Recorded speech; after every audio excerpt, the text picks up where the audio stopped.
Give us your thoughts on sort of where things stand in terms of ad tech and the use of data and what's next. Yeah, it's one of our top 3 services in 2019 for sure, is helping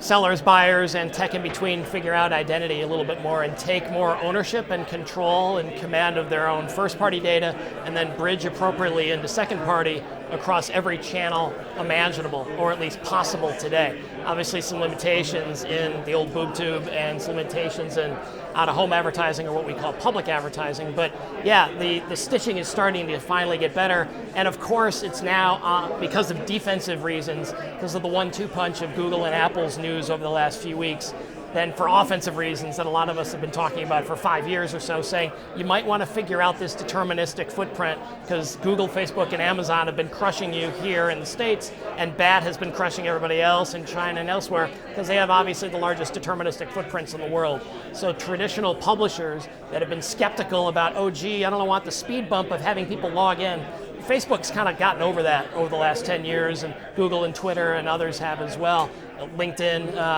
in the B2B space. So, you know, for firms that can actually own their own identity, be able to collect their assets and then engage appropriately through proper regulation and opt-in environment, and recognize respecting the consumer first, obviously,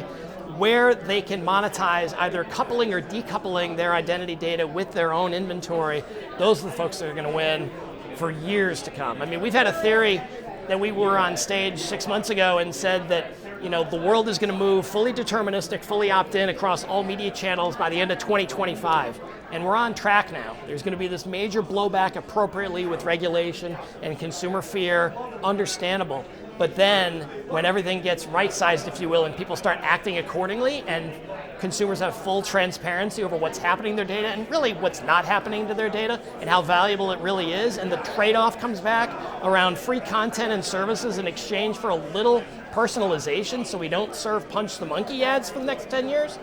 everybody's going to win.